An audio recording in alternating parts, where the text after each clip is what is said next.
A retired veteran farmer uncovers a secret Cold War bunker while digging a well on his isolated property, revealing classified technology that hasn't seen daylight in decades.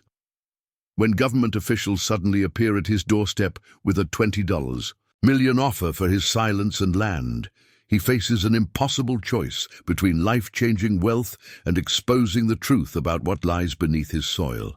But in a country filled with government secrets, an investigative journalist recognizes that this discovery could be the key to answering questions about missing resources and unexplained phenomena that have haunted the region for generations.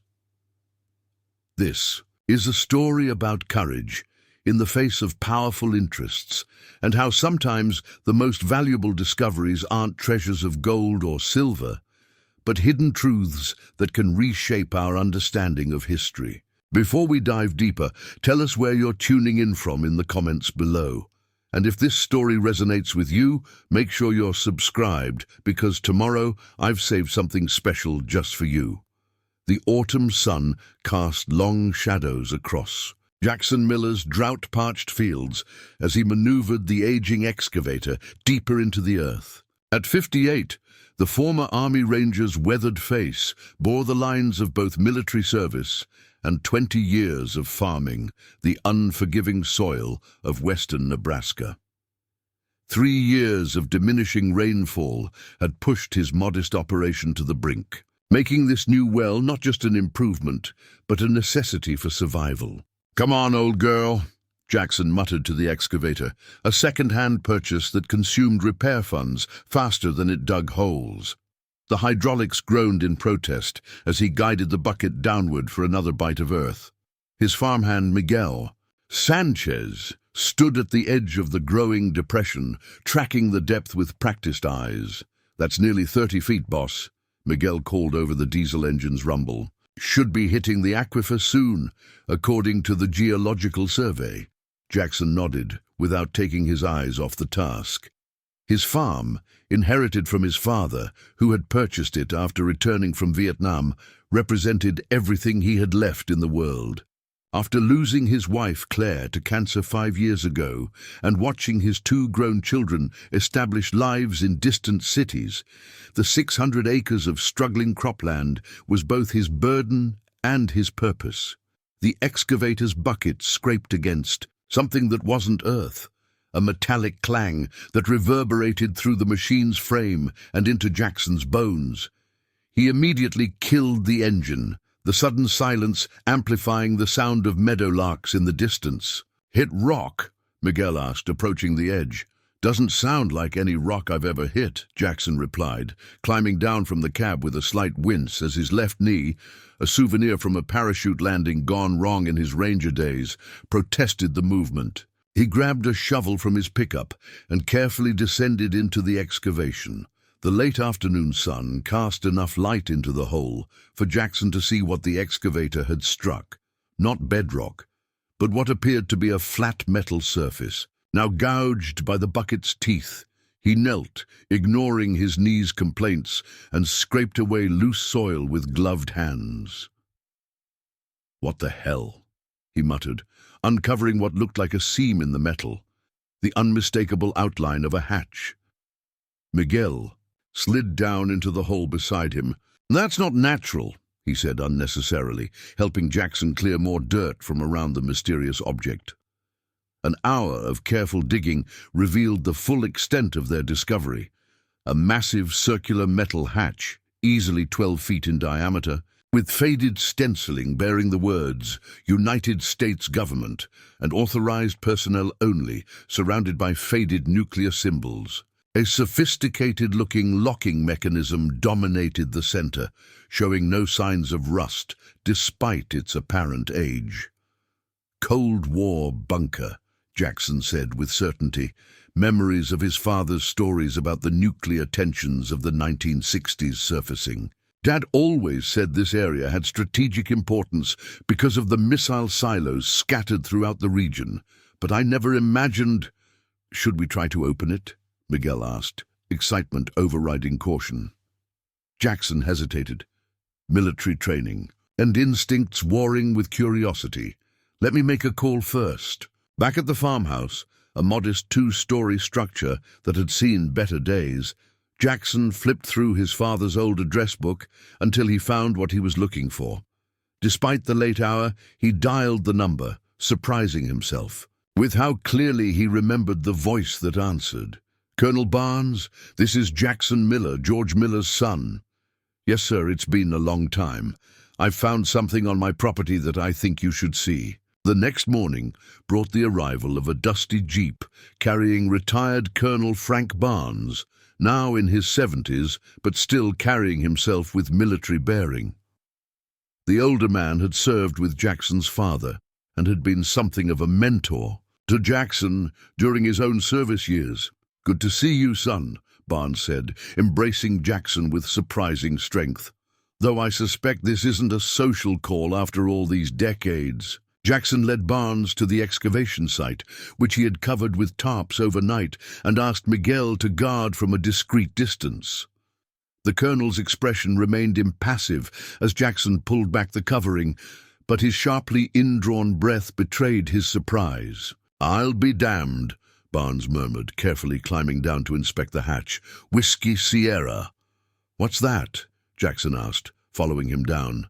"Project code name," Barnes replied absently, running his fingers over the locking mechanism. "Officially, this doesn't exist. Unofficially, it was one of several deep storage facilities constructed during the height of the Cold War." He looked up at Jackson, his expression grave. "Did you try to open it?" "No, sir. Military training. Unknown situations call for backup," Barnes nodded approvingly. "Smart man. These facilities were designed with various security measures, some harmless, others—" He trailed off meaningfully. Using a small penlight, Barnes examined the locking mechanism more closely, then reached into his pocket and removed what looked like an ordinary coin. Upon closer inspection, Jackson could see it wasn't ordinary at all. Intricate patterns were etched into its surface, more like a key than currency. "You came prepared," Jackson observed. "Your phone call mentioned coordinates that jogged old memories," Barnes admitted. "I was stationed near here in '68 before your time. Had clearance knowledge of these installations, but never thought I'd actually see one." He positioned the coin key against a nearly invisible slot in the lock.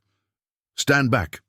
A series of metallic clicks followed, then a hiss of escaping air as the seal broke for the first time in decades. Both men stepped back as the heavy hatch began to swing upward automatically, revealing a dark aperture below and a set of metal stairs descending into darkness. Barnes switched on a powerful flashlight. "I'm going down. Your property, your choice. If you follow." Jackson didn't hesitate. "Lead the way, Colonel." The stairway descended nearly 50 feet before opening into a vast chamber that their flashlight beams couldn't fully illuminate. The air was stale but breathable, suggesting some kind of still-functioning ventilation system. When Barnes found and activated an ancient switch, emergency lights flickered reluctantly to life, powered by a backup system designed to last for generations. What the lights revealed left both men speechless. The underground facility stretched beyond their sight, easily the size of a football field. Row upon row of storage containers lined the concrete floor, each bearing government markings and security classifications. Along one wall stood what appeared to be early computer systems, alongside communications equipment that belonged in a museum. But most shocking was the content visible in the partially open containers nearest to them, technology that looked decades ahead of its time, even by current standards. "What am I looking at, Colonel?" Jackson finally asked, his voice echoing in the cavernous space. Barnes approached one of the containers, examining its contents with a troubled expression. Things that weren't supposed to exist, prototype technology developed from recovered— He hesitated, choosing his words carefully. "From various sources during the Cold War. Too advanced to deploy without raising questions about its origins. Too valuable to destroy." Jackson picked up what appeared to be a small disc made of material he couldn't identify, impossibly light, yet seemingly indestructible. "This was all under my farm, all these years." "Your father's farm before you," Barnes corrected quietly. "And that's not a coincidence, son." The revelation struck Jackson like a physical blow. "My father knew." Barnes nodded slowly. George was more than just a farmer. After Vietnam, he was recruited for a special assignment, guardian of this location, purchased the land through a government program, maintained a cover identity as a simple farmer. His military pension wasn't actually a pension. Jackson sank onto a nearby crate, memories rearranging themselves in light of this new information. His father's insistence on never selling the land, no matter how difficult farming became. The occasional visits from old war buddies that always seemed to involve private conversations. The substantial bank account discovered after his death that had puzzled the probate attorneys. "Why didn't he tell me?" Jackson asked, the question directed more at the universe than at Barnes. "Compartmentalized information," Barnes replied. "The fewer who knew, the safer everyone was. But he did try to prepare you. Why do you think he encouraged you to join the Rangers? He was grooming you as his replacement, hoping that someday you'd be cleared to know the truth." Before Jackson could process this seismic shift in his understanding of his father's life, his satellite phone buzzed. The display showed Miguel's number. "Boss!" Miguel's voice was tight with tension. "We've got company. Government vehicles coming. Up the drive. Lots of them." Jackson exchanged alarmed glances with Barnes. "How many is lots?" 4 black SUVs, 2 transport trucks, and what looks like a mobile command center. All unmarked. "We triggered something," Barnes said grimly, pocketing the strange disc Jackson had been examining. "Security protocols. That lock likely sent an automatic alert when it was disengaged after all these years." "What do we do?" Jackson asked, military instincts kicking in as he assessed their limited options. Barnes gestured toward a small side passage. "There's likely an emergency exit. These facilities were always built with secondary escape routes, but before we disappear, you need to decide something crucial. Are you your father's son, ready to shoulder the responsibility he carried?"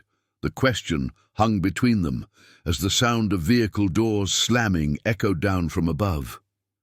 Jackson thought of his struggling farm, his father's secrets, and the technological wonders surrounding them that could change humanity's understanding of what was possible. "Tell me what I need to know," he said firmly. Decision made. Barnes quickly explained the basics as they located and navigated the narrow emergency tunnel.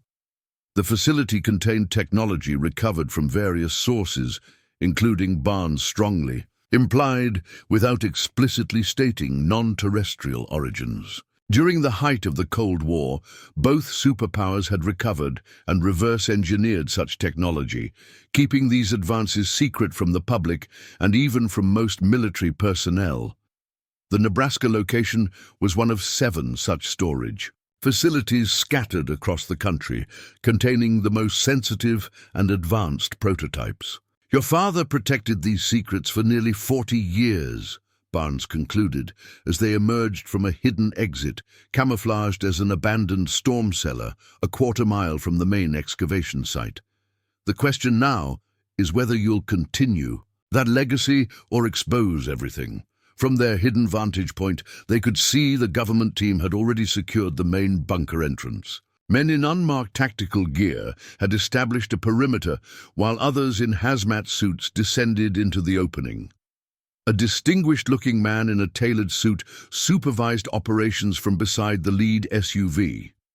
Director Kavanaugh, Barnes identified, the man with a grimace. "Department of Special Resources. Not someone you want to cross." Jackson watched the efficient operation with growing unease. "These people just rolled onto my land without warning or warrants. Something tells me they don't plan to be cooperative." They'll offer you money first, Barnes predicted. Significant amounts to buy your silence and your land. If that doesn't work... He left the implication hanging. I need to get back to the house, Jackson decided. Miguel might be in danger, and running makes me look guilty of something. Going back puts you in their control, Barnes warned. Jackson gave the older man a grim smile. I survived 3 tours in hellholes around the world. I can handle some government suits. He patted the satellite phone. But I'm glad I have your number, Colonel. Something tells me I might need that backup we talked about. As Jackson emerged from the tree line with his hands visibly empty, approaching his farmhouse, now surrounded by government vehicles, he couldn't help but reflect on how ordinary the morning had begun. Now, before sunset, he was walking into a confrontation that would determine not just his future, but potentially reveal secrets buried quite literally beneath the surface of American history for generations. Director Kavanaugh turned as Jackson approached, his expression transitioning from surprise to a practiced diplomatic smile. Mr. Miller, I presume. I believe we need to have a conversation about what you've discovered on your property. Preparing and narrating this story took us a lot of time, so if you are enjoying it, subscribe to our channel. It means a lot to us. Now, back to the story. Mr. Miller, I'm Director Edward Kavanaugh with the Department of Special Resources, the suit-clad man said, extending his hand with practiced cordiality that didn't reach his eyes. I apologize for the unexpected arrival, but matters of national security rarely allow for appointments. Jackson shook the offered hand briefly, noting the man's firm grip and the subtle earpiece connecting him to unseen colleagues. Seems like a lot of manpower for a conversation, Director. Your people have already established a perimeter on my property without permission. Kavanaugh gestured toward the farmhouse. Perhaps we could discuss this somewhere more comfortable. I assure you, we have proper authorization for this operation, though I understand your concern. Inside the modest kitchen where Jackson had grown up, the contrast between the rustic farm environment and Kavanaugh's urban polish seemed even more pronounced. Miguel sat stiffly at the table, watched by 2 agents positioned near the doorways. He shot Jackson a worried glance. Miguel, why don't you head home for today? Jackson suggested, maintaining a calm he didn't entirely feel. I'll handle things from here. Are you sure, boss? Miguel asked, eyeing the government men warily. Mr. Sanchez is welcome to stay, Kavanaugh interjected smoothly. What we're about to discuss will require his discretion as well, given that he was present for the initial discovery. The subtle threat wasn't lost on either farmer. Jackson nodded to Miguel, who reluctantly remained seated. Kavanaugh placed a sleek leather briefcase on the kitchen table and removed a tablet and several documents. Mr. Miller, you've inadvertently uncovered a legacy installation that falls under the highest classification levels of our national security apparatus. What you saw represents technology developed across decades of research, stored for safekeeping until the appropriate time for deployment. Funny, Jackson replied, pouring himself a cup of coffee from the pot on the stove without offering any to his unwelcome guests. Colonel Barnes had a slightly different explanation. A flash of annoyance crossed Kavanaugh's carefully composed features. Frank Barnes is a retired officer with outdated clearance and incomplete information. His presence here complicates an already sensitive situation. He seemed to know exactly how to open that bunker. Old access protocols that should have been revoked, Kavanaugh dismissed with a wave. Mr. Miller, I'll be direct. The facility beneath your property contains classified research worth billions in potential applications. Its exposure would create not only national security concerns, but potentially destabilize global technological markets and diplomatic relations. Jackson sipped his coffee, saying nothing. Sighing at the lack of response, Kavanaugh tapped his tablet, bringing up a document. The government is prepared to purchase your property for $20 million, tax-free, with additional annual consulting fees of $1 million for the next 10 years to secure your expertise and silence on this matter. The figure hung in the air, its weight almost palpable. Jackson caught Miguel's widened eyes across the table. 20 million would transform not just Jackson's life, but the lives of his children and their children. It was roughly 200 times what the drought-stricken farm was actually worth on the open market. And if I refuse? Jackson asked quietly. Kavanaugh's smile tightened. This installation falls under the National Security Act. If necessary, we can invoke eminent domain, though the compensation would be substantially less generous. Additionally, unauthorized disclosure of classified materials carries severe penalties. He let that sink in before continuing. We prefer the cooperative approach, Mr. Miller. $20 million provides a comfortable retirement anywhere you choose, while allowing important research to continue under proper security protocols. Better if I show you, Jackson replied, stepping aside to let her enter. But first, I should warn you, getting involved in this could have serious repercussions for your career and possibly your freedom. These people play hardball. Chen's expression didn't waver. I've faced down corporate lawyers, corrupt officials, and military censors, Mr. Miller. If I backed away from every warning about repercussions, I'd never publish anything worth reading. Jackson nodded, recognizing the same determination he'd seen in fellow Rangers facing impossible odds. In that case, I have a story for you that's going to sound completely unbelievable until you see the evidence. And by evidence, I mean technology that shouldn't exist yet, hidden in a secret bunker under my farm for over 50 years. Chen set her bag down, removing a small recorder. I've learned that the most unbelievable stories often turn out to be the most important ones. Start at the beginning, Mr. Miller, and don't leave anything out. My father wasn't just a Nebraska farmer, Jackson explained as he spread his father's journal on the kitchen table. According to these records, he was recruited in 1973 after his Vietnam service to act as caretaker for what they called a strategic storage facility on this property. Eliza Chen scanned the journal pages with the efficiency of someone accustomed to quickly identifying crucial information. And you had no idea until yesterday? None, Jackson confirmed. Dad was private about many things after my mother had died. I assumed the locked drawer in his study contained personal mementos, maybe letters from my mother, not documentation of a secret government program. Whiskey Sierra, Chen murmured, stopping at an entry where the phrase was underlined. 3 times. According to this, it wasn't just a storage facility, but an ongoing monitoring station for... She looked up, eyebrows raised. Anomalous phenomena? Jackson nodded grimly. That's where things get complicated. The bunker I found contains technology that looks decades ahead of anything publicly available. Barnes, a retired colonel who worked with my father, implied some of it was reverse-engineered from non-terrestrial sources. To her credit, Chen didn't immediately dismiss the claim. You mean extraterrestrial? Alien technology? I'm telling you what I saw and what Barnes suggested, Jackson said carefully. Storage containers with devices that defy conventional understanding of materials science. Power sources that appear to function without any recognizable energy input.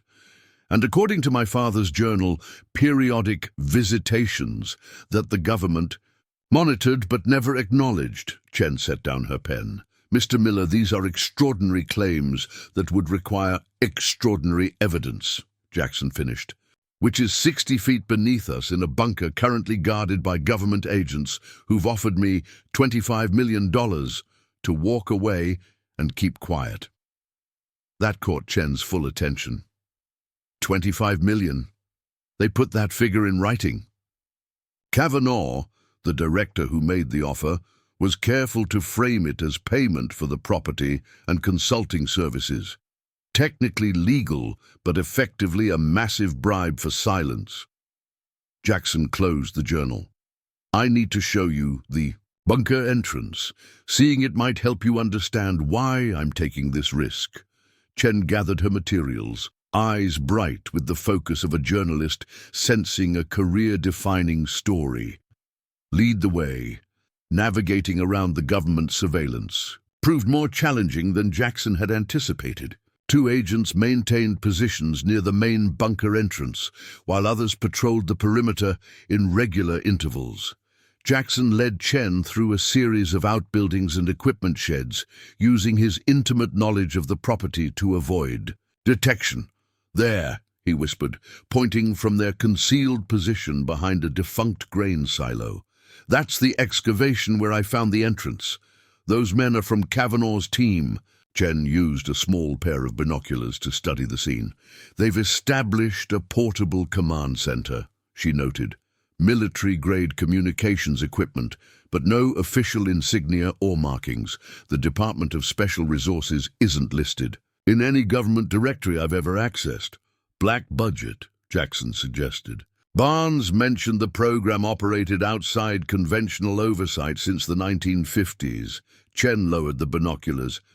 I need to see inside that bunker. That's currently impossible with their security. But I have something else to show you. The emergency exit Barnes and I used to escape when Kavanaugh's team arrived. They retreated further from the main farm complex, making their way through a neglected apple orchard until they reached what appeared to be an abandoned storm cellar, half hidden by overgrown vegetation. This connects to the main facility? Chen asked skeptically, eyeing the weathered wooden doors. Appearances are deceiving, Jackson replied, pulling back the false wooden facade to reveal a modern airlock-style door beneath. Barnes knew about this exit, said all these facilities were built with secondary escape routes, disguised to blend with the local environment. The sophisticated lock mechanism had been disengaged during their earlier escape. Jackson pulled the heavy door open, revealing a narrow passage with emergency lighting that still glowed dimly along the floor. We should hurry, he cautioned. There's a chance they've discovered this entrance by now and might have sensors monitoring it. The tunnel stretched for several hundred feet, gradually sloping downward until it connected with the edge of the main facility. Jackson paused at the junction, listening intently before proceeding. They have teams cataloging everything, he whispered. We'll need to stay in the peripheral sections to avoid detection. Chen nodded, her recorder and small camera ready. They moved silently through the dimly lit outer corridor, Jackson leading them toward a section he remembered from his brief exploration with Barnes. The first storage area they reached contained what appeared to be medical equipment, devices with configurations unlike any hospital machinery Chen had ever seen. This looks like some kind of scanner, she whispered, photographing a booth-like apparatus with an array of sensors and crystalline components. But the interface has no keyboards, no recognizable input mechanisms. Barnes said some of the technology was too advanced to deploy without raising questions about its origins, Jackson explained, keeping his voice low. Imagine introducing medical diagnostic tools in the 1970s that could detect cellular abnormalities at a molecular level, or energy systems that operated on principles not yet discovered by mainstream science. They moved deeper into the facility, documenting dozens of containers with increasingly bizarre contents, materials with impossible properties, communication devices decades ahead of current technology, and most disturbing of all, a sealed room labeled biological specimens. Level 5 containment. We shouldn't open that, Jackson cautioned when Chen moved toward it. I wasn't planning to, she assured him, but its existence alone raises serious questions about what exactly your father was guarding all these years. A sudden noise from the main chamber froze them in place, voices approaching, flashlight beams sweeping through connecting corridors. Security sweep of sections C through E, a voice announced, professional and methodical. Director wants all secondary access. Points identified and sealed before transport preparations begin. Jackson pulled Chen into a narrow maintenance alcove, both pressed against the wall as footsteps grew closer. "They're moving everything out," Chen whispered once the patrol had passed. "Your discovery accelerated whatever timetable they were operating on." "We need to get back to the house," Jackson decided. "I have more of my father's records to show you, and we should assume our time is limited. Kavanaugh only gave me 24 hours to consider his offer." They retreated through the emergency tunnel, emerging into the evening air with a newfound urgency. The farmhouse remained dark except for a single light in the kitchen, exactly as Jackson had left it. They slipped inside through the back door, Chen immediately connecting her camera to a laptop she extracted from her bag. "I need to secure these images on an encrypted cloud server," she explained. "If they discover I've been here, they'll confiscate everything." While Chen worked, Jackson retrieved his father's journal and the strange device he'd found alongside it. "I think this was some kind of specialized communication tool," he said, showing her the compact radio-like object. Several journal entries mention using the secure channel for direct reports to his handlers. Chen examined the device without touching it. "The design doesn't match any commercial or military communication equipment I've ever seen. No manufacturer markings, no serial numbers." "Like everything else down there," Jackson noted. "Deniable. Untraceable." Chen finished her upload and turned to Jackson with renewed intensity. "Mr. Miller, I've spent my career investigating government overreach and classified programs that operate beyond public accountability. What you've shown me tonight represents potentially the biggest government secret of the past century. The question is, what do you want to do about it?" Jackson ran a hand through his silver-streaked hair, his expression troubled. $25 million would ensure my children never worry about money again. The farm hasn't turned a profit in years, and the drought is only getting worse. The practical choice seems obvious, but, Chen prompted, "But my father spent 40 years guarding something he clearly had moral reservations about," Jackson replied, tapping the journal. His later entries show increasing concern about the ethical implications of the technology being hidden from the public. He wrote about medical devices that could have saved millions of lives, energy systems that could have prevented environmental damage, communications technology that could have transformed human connection decades ago. The government would argue these technologies couldn't be introduced without raising questions about their origins, Chen noted, if they truly came from non-terrestrial sources. That's their justification, Jackson agreed. But is protecting the public from a truth they find uncomfortable worth denying them advancements that could save lives and address global challenges? My father didn't think so toward the end. I'm not sure I do either. A sharp knock at the front door interrupted their conversation. Jackson motioned for Chen to gather her equipment while he checked the window. "Kavanaugh," he muttered, "earlier than expected." Chen quickly packed her laptop and recorder. "Is there another way out?" Jackson nodded toward a rear hallway.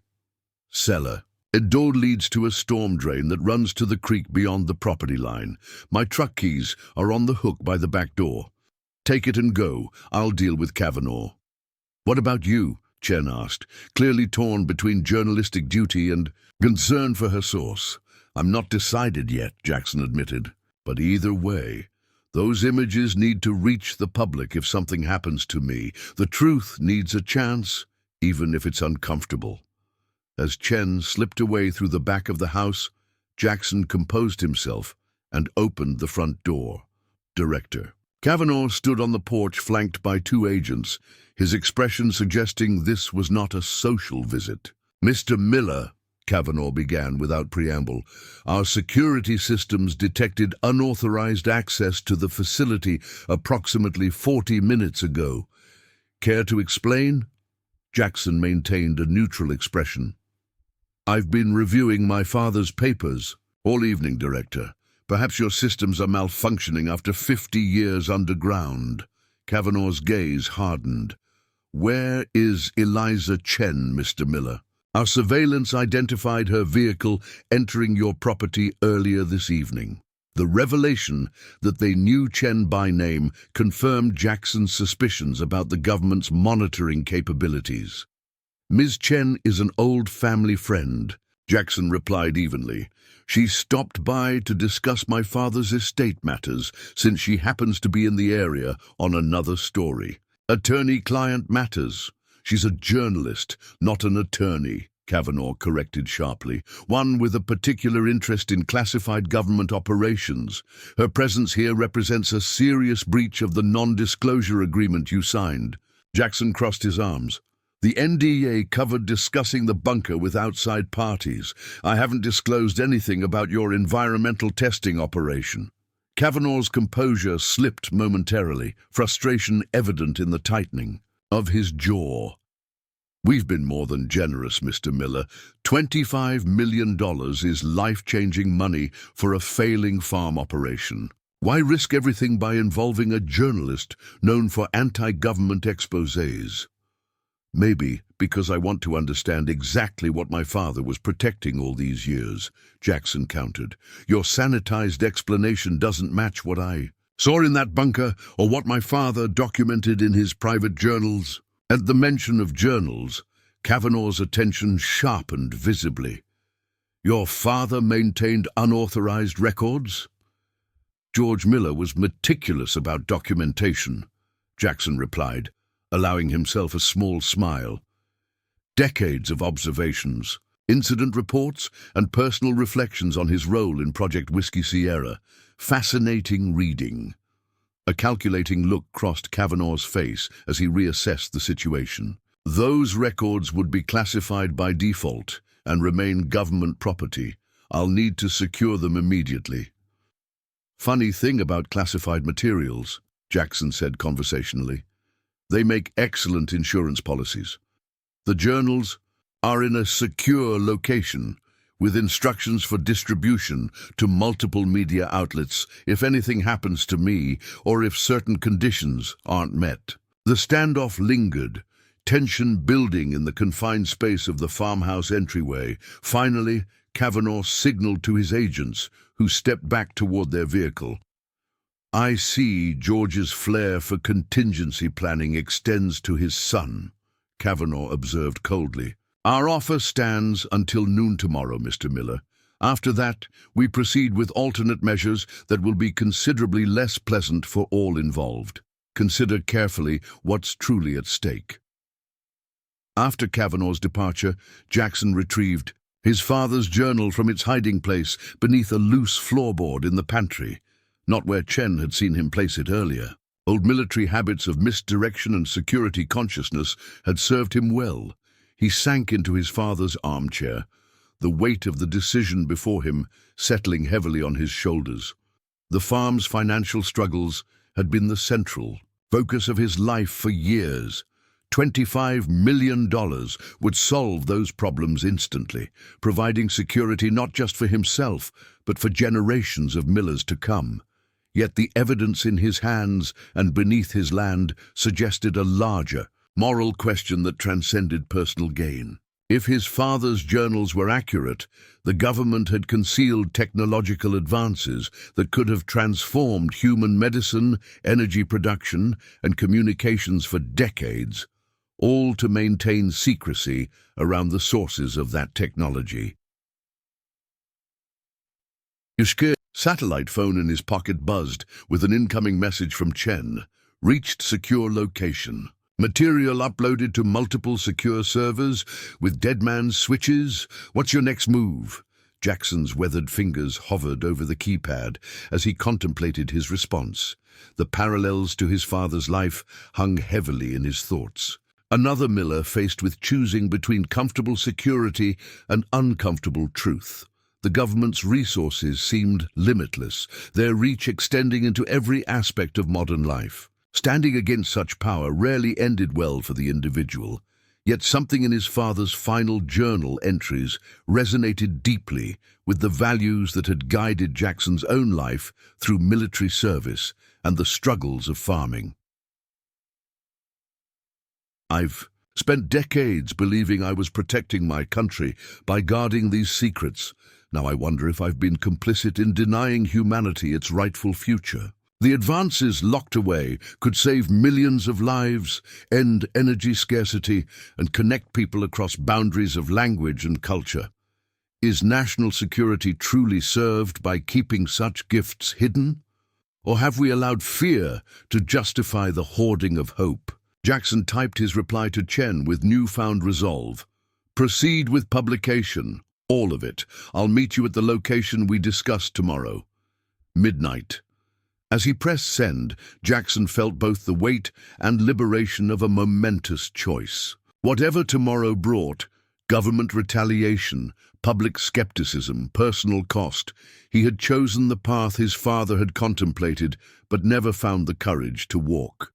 The vast Nebraska sky spread endlessly above the farmhouse, stars visible through the kitchen window as Jackson prepared for whatever would come next. Somewhere among those distant points of light, perhaps, were the origins of the technology. Hidden beneath his fields, connections to a wider universe his government had deemed too disruptive for public knowledge.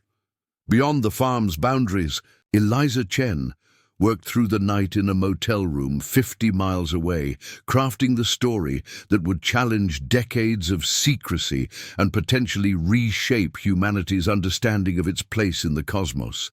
And beneath the earth, government teams worked frantically to evacuate the contents of a facility never meant to be discovered, racing against the deadline of exposure that would arrive with the morning sun.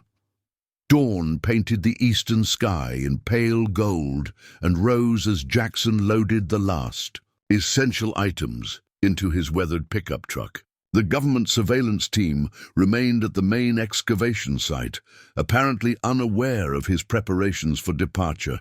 He had spent the night carefully selecting which of his possessions truly mattered, his father's journals and the mysterious communication device, photographs of his children and late wife, his military service medals, and the legal deed to the farm that had been in his family for 2 generations.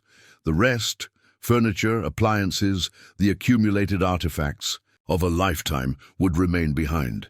Material things replaceable compared to the truth he was choosing to unveil. Miguel arrived just after sunrise, concern etched across his features as he took in the packed truck. "You're leaving," he stated, rather than asked, disappointment evident in his voice. "Not running," Jackson clarified, securing a tarp over the truck bed. "Strategic repositioning. Kavanaugh's deadline is noon, but I don't intend to be here when his team arrives with whatever alternate measures he threatened." Miguel glanced nervously toward the government vehicles visible near the excavation site.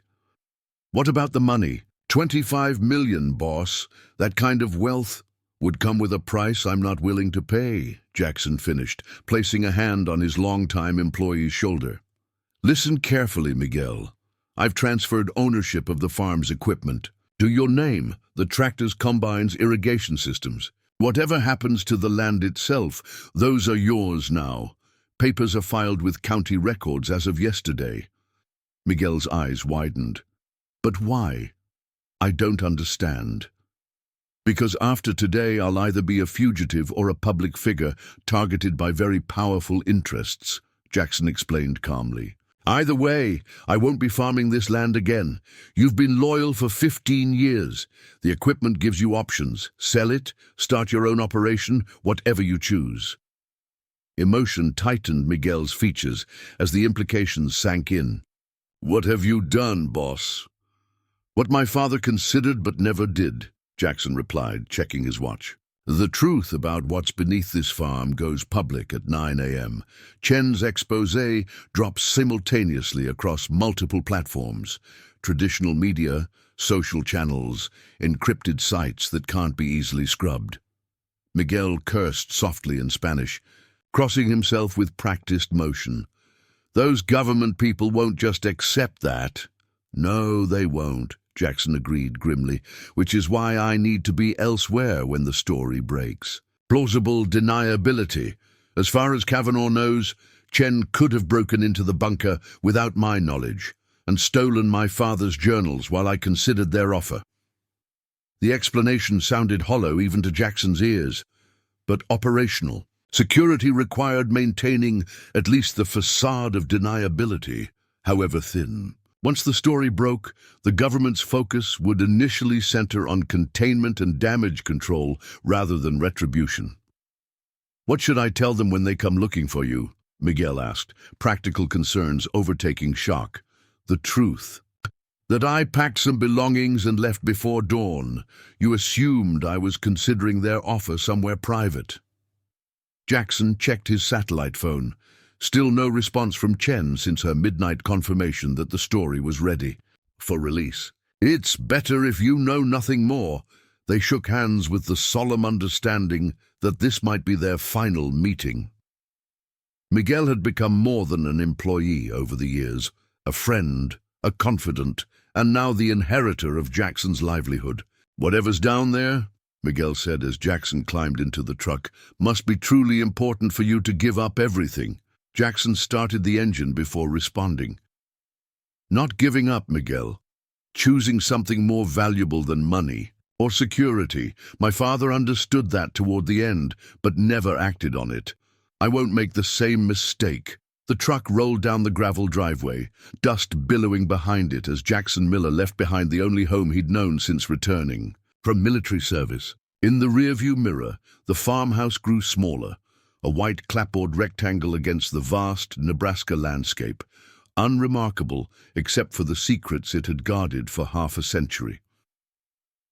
At the main road, Jackson turned west instead of east, toward town, following a carefully planned route using secondary roads that would minimize his exposure to surveillance cameras and automated license plate readers. The digital age had made truly disappearing nearly impossible, but his ranger training provided advantages most civilians lacked when attempting to go off-grid. 40 miles from the farm, Jackson pulled into an abandoned service station, its weathered, pumps and faded signs, relics of a bygone era before interstate highways redirected traffic elsewhere. Behind the dilapidated building sat another vehicle, a nondescript 10-year-old sedan with Nebraska plates registered to a corporate shell company Chen had arranged through her network of confidential sources. The key was exactly where she had promised, magnetized to the underside of the rear bumper. Jackson transferred his essential belongings from the truck to the sedan's trunk, then wiped down the truck's interior to remove fingerprints and trace evidence. The vehicle would remain here, a deliberate false trail suggesting he had switched transportation but continued westward. In reality, Jackson would double back eastward using tertiary roads, eventually connecting with Interstate 80 near Grand Island, where he would become just another anonymous traveler among thousands traversing the nation's highway system. The satellite phone buzzed as he completed the vehicle transfer. A text. Message from a number he didn't recognize. Package delivered. Clock started. Rendezvous location compromised. Proceed to secondary site. Godspeed. Chen's coded message confirmed both that the story had been released and that their original meeting location was no longer secure. The secondary site was a small airfield near the Kansas border, where a private pilot, another of Chen's mysterious contacts, would be waiting to transport Jackson to a location that even he didn't yet know. As he drove south through the rolling Nebraska farmland, Jackson activated the car's radio for the first time, tuning to a national news station. It didn't take long to confirm that Chen's package had indeed been delivered. Breaking news this hour. Multiple media outlets have simultaneously published explosive allegations regarding a secret government facility allegedly containing advanced technology of unexplained origin. The reports center around a Nebraska farm, where the property owner, identified as retired Army Ranger Jackson Miller, claims to have discovered an underground bunker containing technology decades ahead of current capabilities. Government officials have not yet responded to requests for comment, We should note that these extraordinary claims have not been independently verified by our news organization, and we are working to confirm. Jackson switched stations, finding similar coverage. Emerging across the spectrum, some reports emphasize the potential non-terrestrial origins of the technology, while others focused on the government secrecy aspect, but all mentioned his name and farm location. The die was cast. There would be no returning to his former life. Now, his thoughts turned to his children. Sarah in Seattle working as a software engineer, Michael teaching history at a community college in Oregon. He had sent them encrypted messages the previous evening, explaining as much as he could without putting them at risk, advising them to maintain distance from the unfolding situation and providing emergency contact protocols if absolutely necessary. Alex shook her head. Nothing confirmed. Satellite images show significant activity, including transport vehicles, but specific cargo isn't visible. Your farm has become the most watched piece of real estate on the planet right now. Every intelligence agency and news organization with satellite access is tracking movements there. The Minnesota border appeared on the horizon, marking the first significant transition in Jackson's journey into uncertain territory. Behind him lay the life he had known, the struggles and satisfactions of farming his father's land, the comfortable routines of rural Nebraska, the identity he had inhabited for decades. Ahead lay what? Whistleblower, fugitive, catalyst, for a paradigm shift in human understanding of technological development and possibly humanity's place in the cosmos. Having second thoughts? Alex asked, accurately reading his expression. Considering implications, Jackson corrected. My father struggled with this same choice for years, the security of silence versus the moral imperative of disclosure. His journal entries grew increasingly conflicted as he aged, especially after my mother passed. He seemed to be working toward some decision when his heart gave out. Alex's expression softened slightly. Deathbed regrets are powerful teachers. In my experience, people rarely regret actions taken on principle, even when they're costly. They regret the moments they remained silent when they should have spoken.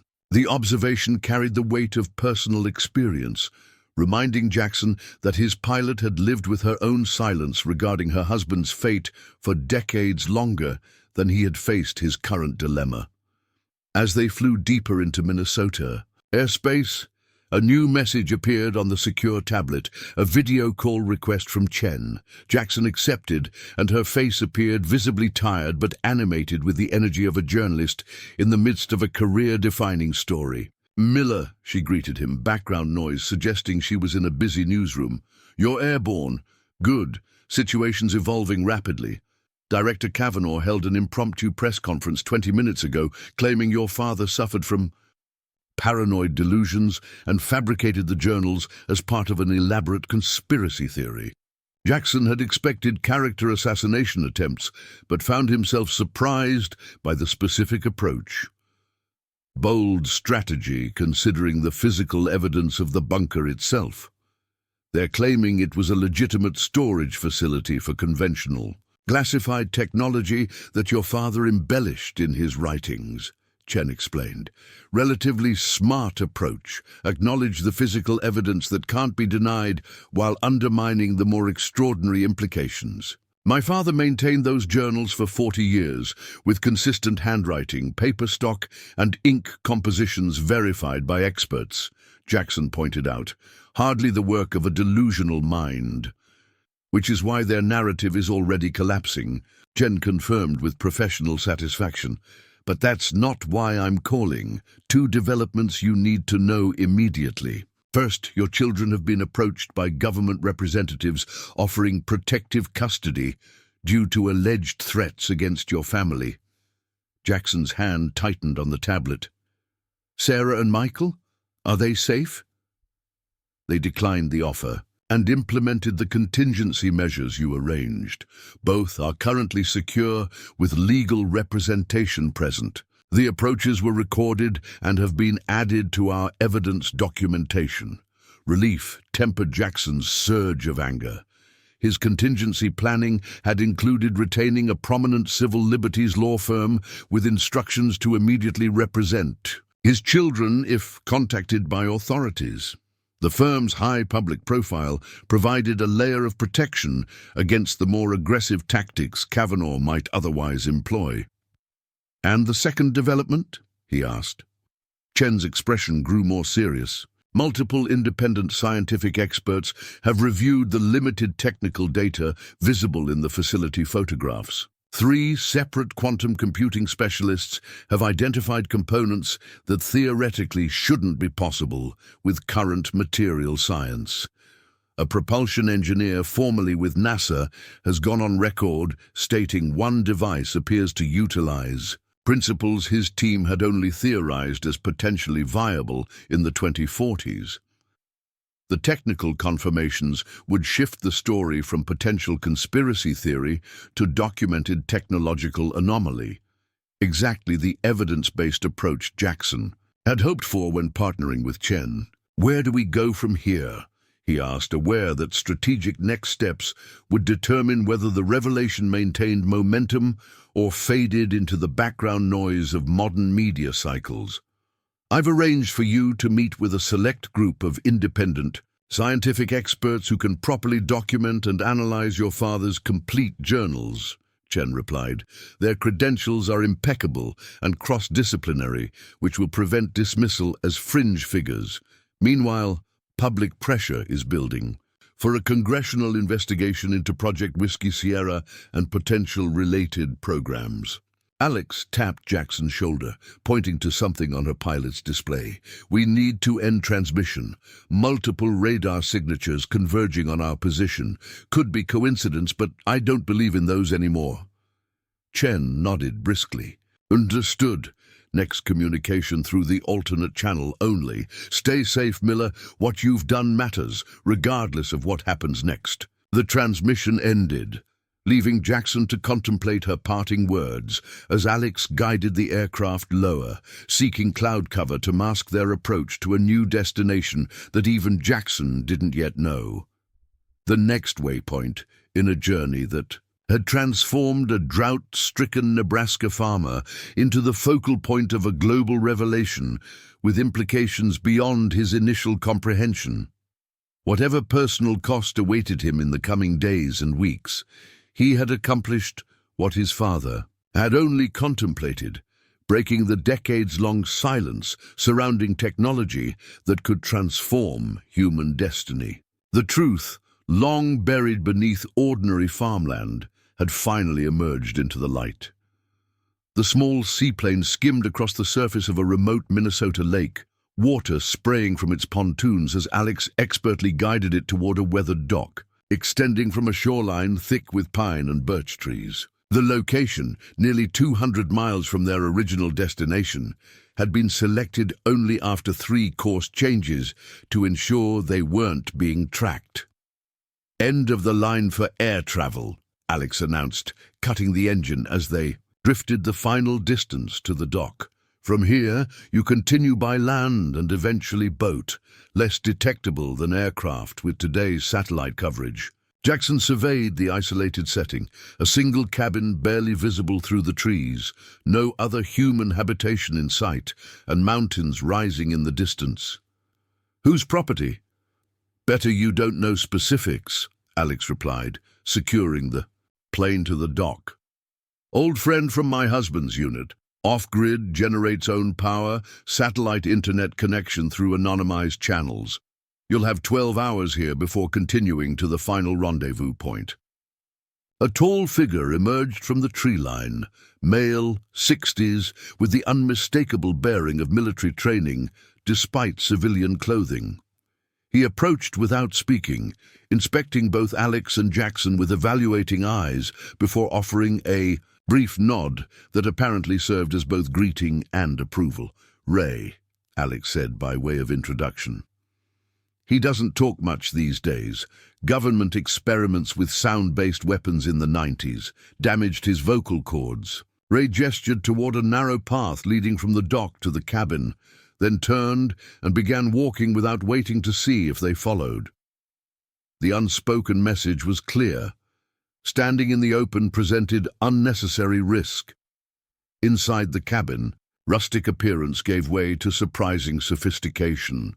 Multiple monitors displayed news feeds, satellite imagery, and what appeared to be encrypted communication channels. A comprehensive communications array occupied one corner, while another held weapons secured in a reinforced cabinet. The space spoke of someone prepared for extended isolation and potential conflict. Command centers operational, Alex noted, surveying the setup.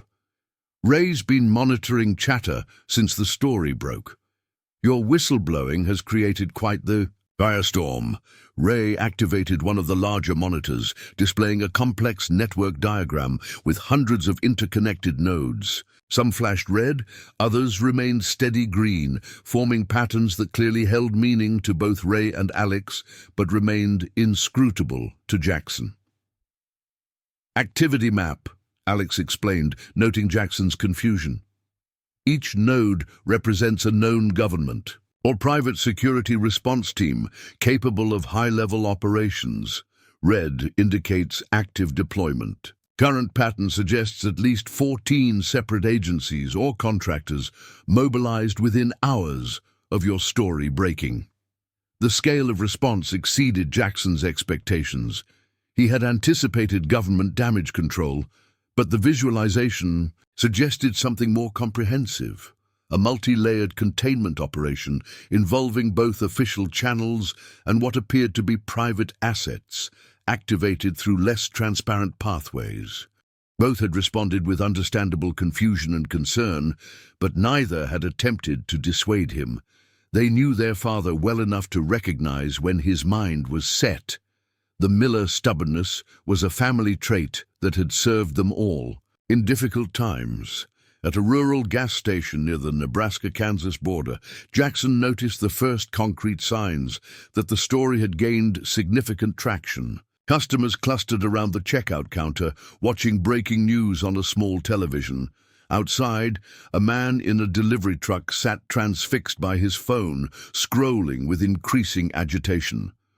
Jackson kept his cap low and interactions minimal as he paid cash for fuel and supplies. The cashier barely glanced at him, too absorbed in the television coverage to register another anonymous traveler passing through.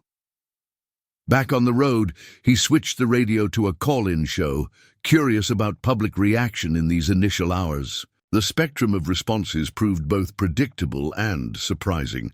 Look, I've been saying for years, the government's been hiding alien technology. This Miller guy is just confirming what many of us already knew.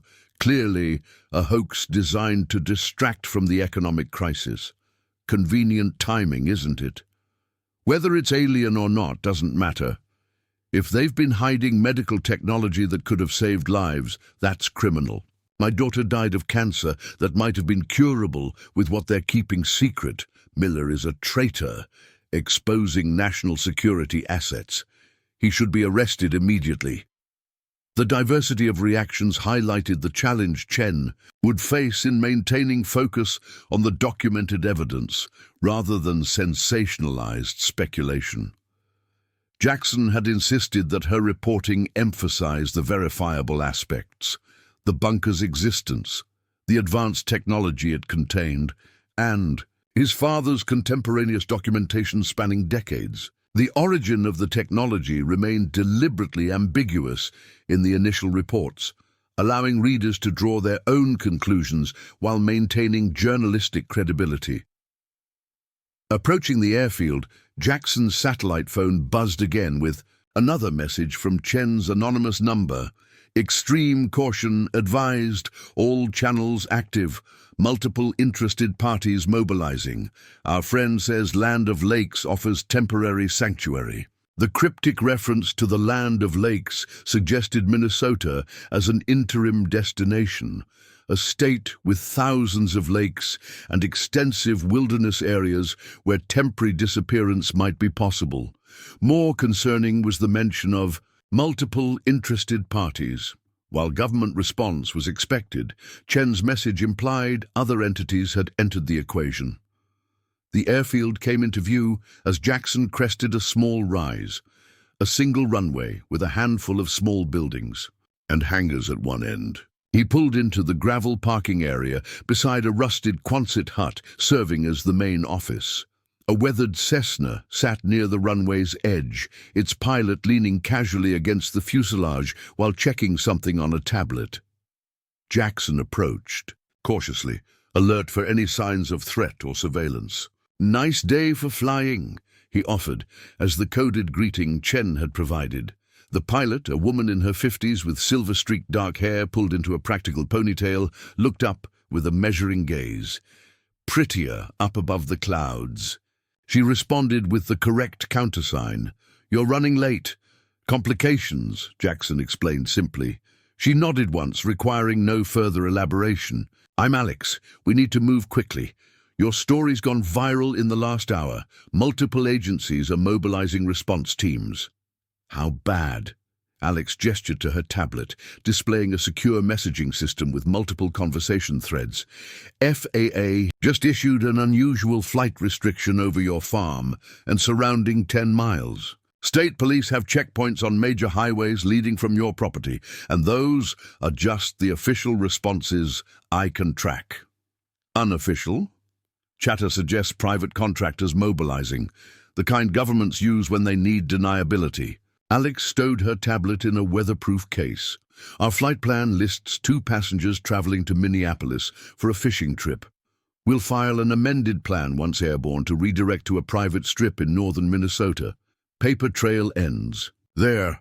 Jackson glanced at the small aircraft. "What's your stake in this?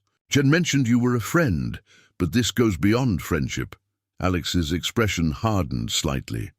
"My husband was part of the recovery team for the original Whiskey Sierra materials in 1947. Official record says he died in a training accident. In 1951, unofficial story involved asking too many questions about what they'd found and where some of it was disappearing to." She patted the plane's fuselage. "I've waited a long time for someone to crack this particular door open." The personal connection explained her willingness to risk involvement. Jackson recognized the look in her eyes, the same determination that had driven him to reject $25 million in favor of an uncertain future as a whistleblower. They completed pre-flight checks in practice silence, Alex operating with the efficiency of someone who had logged thousands of hours in small aircraft. As they taxied toward the runway, Jackson noticed a black SUV turning into the airfield entrance, still a quarter-mile away, but approaching rapidly. "Company," he alerted, nodding toward the vehicle. Alex glanced briefly over her shoulder, then advanced the throttle. "Buckle up, we're leaving now." The Cessna accelerated down the runway as the SUV sped toward them, closing the distance with concerning speed. Jackson glimpsed 2 men in the front seats, their expressions impossible to discern at this distance, but their urgency evident in the vehicle's aggressive approach. "Government?" he asked, securing his harness. "Unlikely," Alex replied, eyes fixed on her instruments as the plane gathered speed. "Official response would involve multiple vehicles and proper identification. Those are either contractors or third-party interests."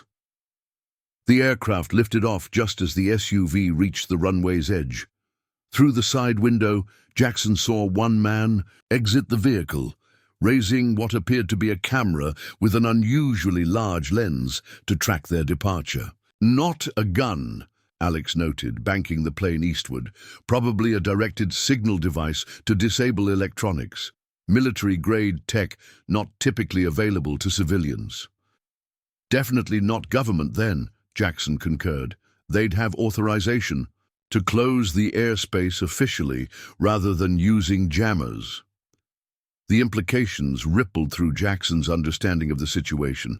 If private interests were already mobilizing sophisticated response teams, the revelations had touched nerves. Beyond government secrecy concerns, the technology stored in the Whiskey Sierra facility would be valuable beyond calculation to certain corporate, military, or even international entities, particularly if it offered advantages in emerging fields like quantum computing, advanced materials, or energy production.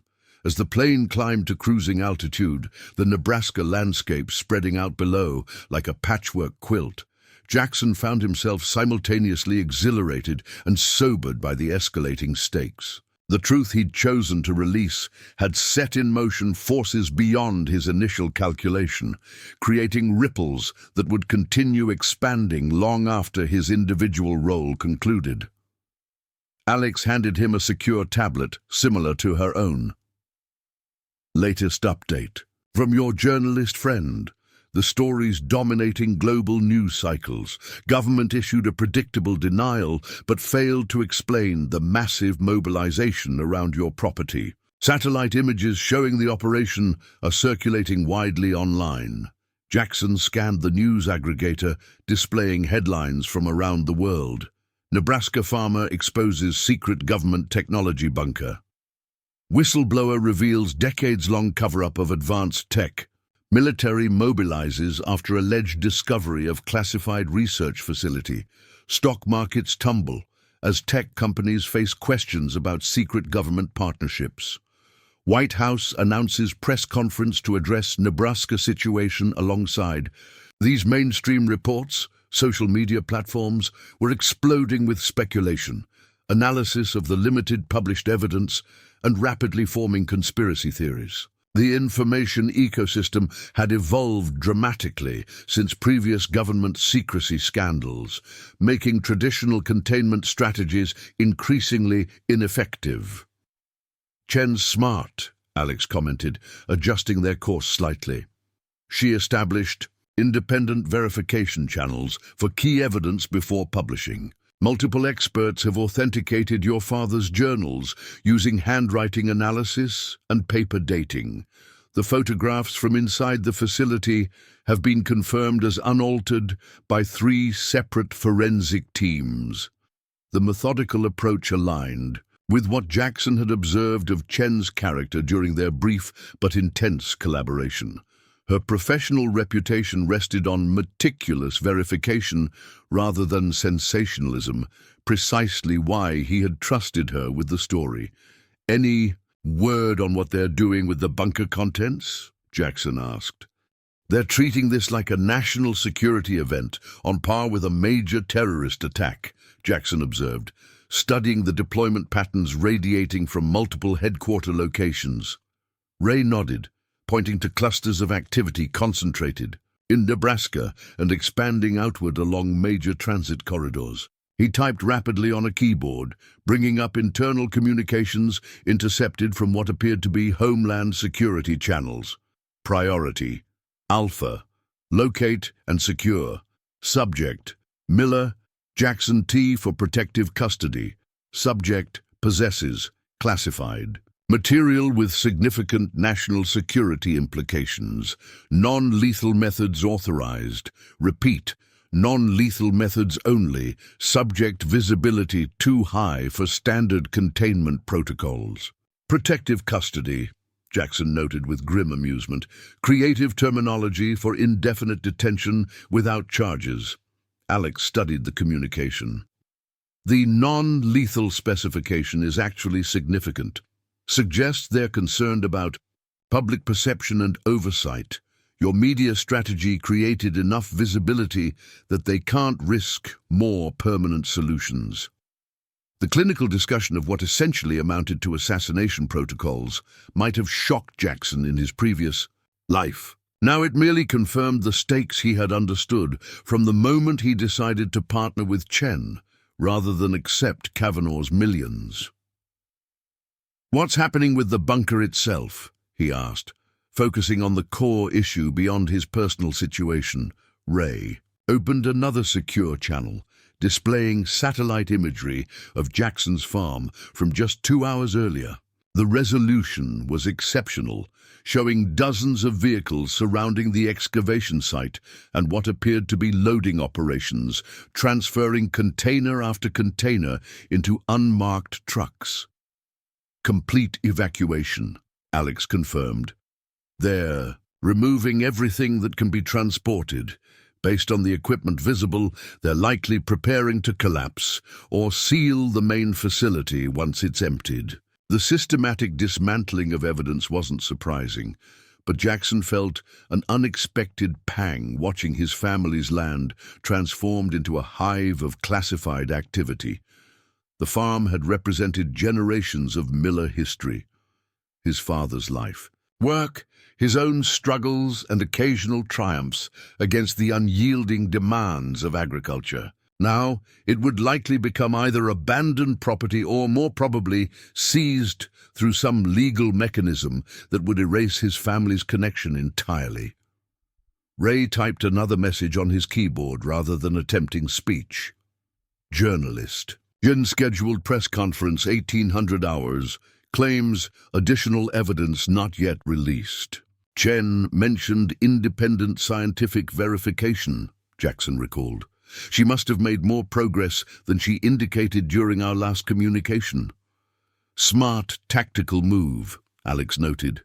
Release verified evidence in stages rather than dumping. Everything at once. Keeps the story evolving, makes it harder to dismiss with a single counter-narrative. Jackson checked the time. Just past 4 in the afternoon, giving them nearly 2 hours before Chen's press conference. He used the opportunity to review news coverage on the various monitors, noting the dramatic evolution of reporting since the story first broke. Initial skepticism had given way to more substantive analysis as corroborating evidence emerged from unlikely sources. Particularly significant was testimony from 3 former government employees who had independently come forward after seeing the initial reports. A technician who had worked at a similar facility in Nevada during the 1980s, an administrative assistant who had processed logistics for Project Whiskey Sierra without knowing its purpose, and most dramatically, a retired Air Force brigadier general who confirmed the existence of classified recovery operations dating back to the 1940s. The Pentagon had rapidly issued statements questioning the general's mental competence, but his distinguished service, record and impeccable credentials complicated their attempts to discredit him. Each new voice added credibility to Jackson's revelation, creating a cascade effect as others with partial knowledge recognized pieces of a larger puzzle they had glimpsed during their careers. Most surprisingly, international reaction had been swift and substantial. The Russian Foreign Ministry issued a statement acknowledging their own special technological research divisions dating from the Soviet era, while stopping short of confirming specific origins of the technology.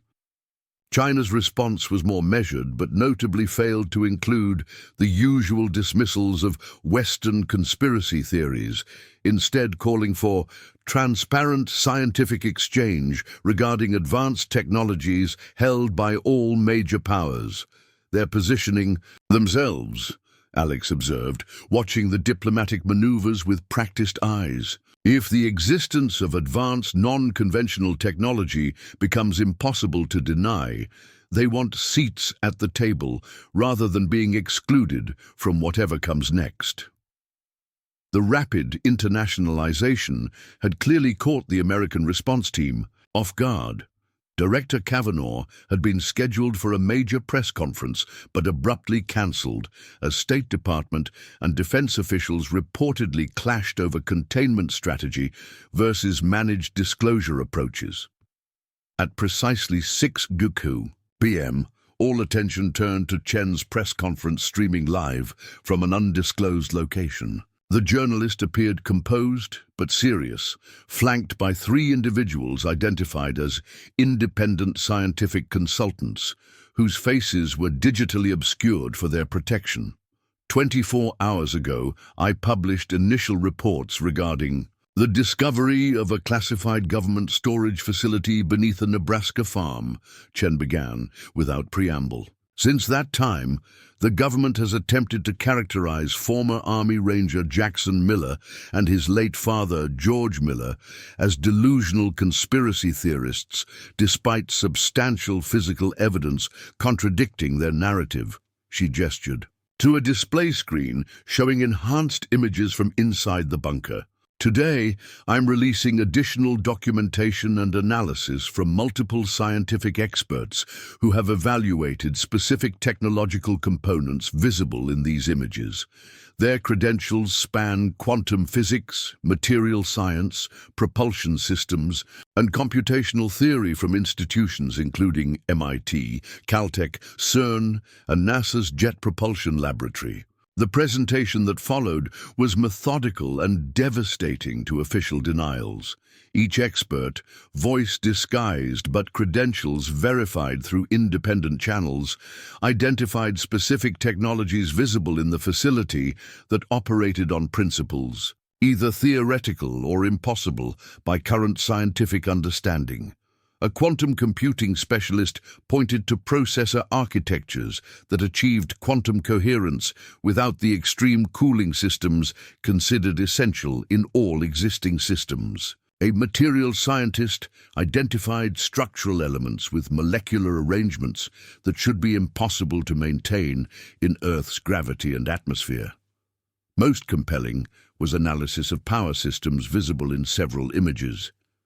Technology that appeared to generate energy without conventional fuel, cooling systems, or waste products. The expert, identified only as a former Department of Energy researcher with decades of experience, stated unequivocally that the systems utilized principles at least 50 years beyond current theoretical models, let alone practical applications. Chen concluded with the bombshell Jackson had anticipated. Finally, we are releasing the complete journals of George Miller, spanning from 1973 to 2022, documenting 5 decades of observations, incidents, and communications related to the facility he was tasked with protecting. These journals have been authenticated by multiple independent experts in handwriting analysis, paper composition, and ink chronology, confirming they were indeed written contemporaneously over the entire period, rather than fabricated recently.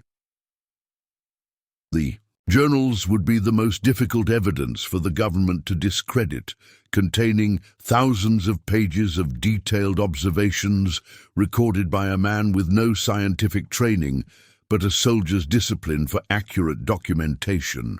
The steady accumulation of small details, technical terms, partially understood but faithfully recorded, and consistent observations of phenomena surrounding the facility created a compelling record that would be virtually impossible to dismiss as delusion or fabrication. "My father was many things," Jackson murmured as he watched Chen outline the journal authentication process.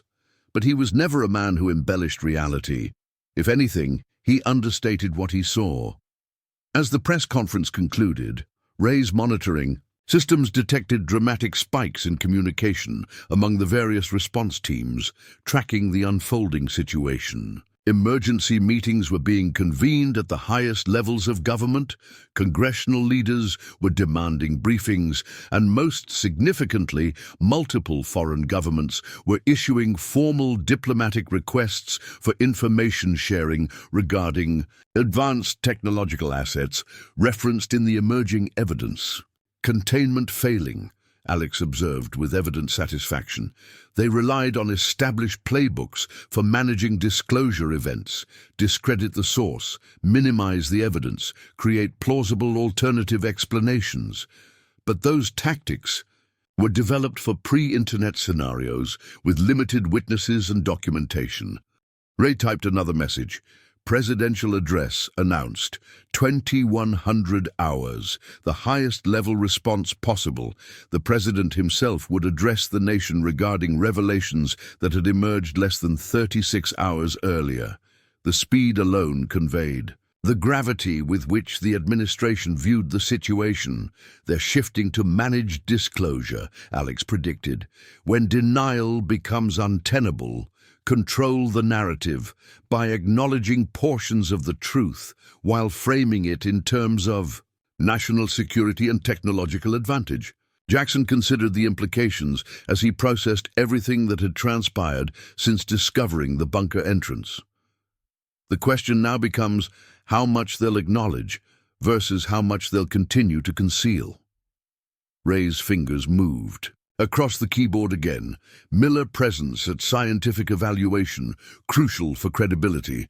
Transport arrangements revised. Departure in 30 minutes. Alex nodded in agreement. Ray's right. The scientific team Chen assembled needs direct access to you and the original journals. Your testimony as the source, combined with your military background and personal connection to the facility, creates a level of credibility that anonymous experts alone can't achieve. The change in plans introduced new risks, but also strategic advantages. By positioning himself at the center of scientific evaluation rather than remaining in hiding, Jackson would transform from fugitive whistleblower to public expert witness. A status that provided a different kind of protection through visibility and accountability. Where? He asked simply. Secure research facility in Toronto, Alex replied. Canadian soil provides certain legal protections while remaining accessible to American scientific experts who might face professional retaliation for participation on U.S. territory. International oversight ensures findings can't be easily suppressed. The global dimensions of the unfolding situation were becoming increasingly apparent. What had begun as one farmer's discovery on isolated Nebraska land had escalated into an international scientific and diplomatic event, with implications extending far beyond American national security concerns. Ray activated a secure communication channel, confirming transport details through encrypted protocols that changed continuously to prevent interception. Within minutes, they were moving toward the lake, where a different seaplane waited, smaller, faster, and registered under corporate ownership that provided additional layers of anonymity. As they loaded essential equipment and Jackson's few possessions, Alex maintained constant monitoring of response team movements through satellite imagery and intercepted communications. Multiple agencies repositioning assets toward northern Minnesota based on predictive models of your likely movement patterns, she reported. But they're still focused on ground transportation scenarios rather than waterways and small aircraft. The tactical advantage would be temporary at best. Sophisticated analysis would eventually identify potential exfiltration routes, including the network of remote lakes and private airfields that made northern Minnesota ideal territory for avoiding conventional surveillance. Their window for undetected movement was closing rapidly. A notification chimed on one of Ray's devices, an encrypted message displayed in a format Jackson didn't recognize. Ray studied it briefly before showing it to Alex, whose expression revealed significant concern. "What is it?" Jackson asked. "Private contractors mobilizing," Alex explained grimly. "Not government teams. These operate with different protocols and constraints, less concerned with legal niceties or public perception. Corporate interests," Jackson surmised. "The technology in that bunker represents trillions in potential patents and applications. Certain entities would pay almost anything to access it before competitors or public disclosure neutralizes proprietary advantages." Ray nodded confirmation while typing, "3 teams confirmed. Black River Security, Axis Strategic, Meridian Global. All Tier 1 private military contractors, with histories of deniable operations for corporate clients." The addition of corporate-funded mercenaries to the equation introduced unpredictable variables. Government agencies operated under legal constraints and chain-of-command protocols that made their responses somewhat predictable. Private military contractors answered only to their clients and profit margins, with risk calculations that often accepted collateral damage as an acceptable cost of objective completion. They'll move faster and with fewer restrictions than official. Teams, Alex warned as they completed loading the seaplane, and they're explicitly tracking you rather than the information. In their cost-benefit analysis, eliminating the primary witness simplifies containment significantly. The clinical assessment of assassination economics might have seemed paranoid days earlier. Now it registered as practical risk evaluation in a rapidly evolving situation, where billions, or potentially trillions, in technological advantage hung in the balance. As they prepared for departure, Ray handed Jackson a final printed document. UGU coordinates and authentication codes for the Toronto facility, along with a sealed envelope marked with instructions to open only if capture seemed imminent. The unspoken implication was clear.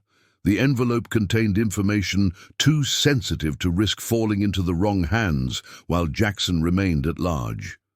The sunset painted the lake in amber and gold as the seaplane taxied away from the dock, a moment of natural beauty incongruous with the high-stakes global drama unfolding around one man's choice to reveal truths long buried beneath ordinary farmland. Behind them, Ray had already begun systematic erasure of evidence indicating their presence, a lifetime of operational security compressed into efficient protocols for maintaining plausible deniability. Jackson secured himself in the passenger seat as Alex guided the aircraft into position for takeoff, his father's journals protected in a waterproof case beneath his seat. The weathered pages contained half a century of observations by a man who had struggled with the same moral question now facing governments and powerful interests worldwide. When does the right to know outweigh the comfort of not knowing? As the plane lifted from the water surface into deepening twilight, Jackson glimpsed movement at the forest edge. Vehicles approaching Ray's cabin along the private access road, arriving moments after their departure. The timing confirmed Alex's warning about accelerating response times as additional resources focused on his capture. The race was intensifying, not just for Jackson's physical freedom, but for control of a narrative with the potential to reshape humanity's understanding of technological development, government secrecy, and perhaps most profoundly, our place in a universe suddenly seeming both smaller and more mysterious than official accounts had acknowledged for generations. Ahead lay Toronto and the assembled scientific experts, eager to evaluate evidence that had been hidden for decades. Behind lay forces determined to contain that evidence at any cost, and throughout the globe, millions followed the unfolding story with mounting fascination as official narratives crumbled beneath the weight of revelations sparked by one farmer's decision to dig a well during a Nebraska drought. The Toronto Research Facility occupied the top 3 floors of an unremarkable office building in the city's financial district. From the street, nothing distinguished it from dozens of similar structures housing investment firms, legal practices, and corporate headquarters.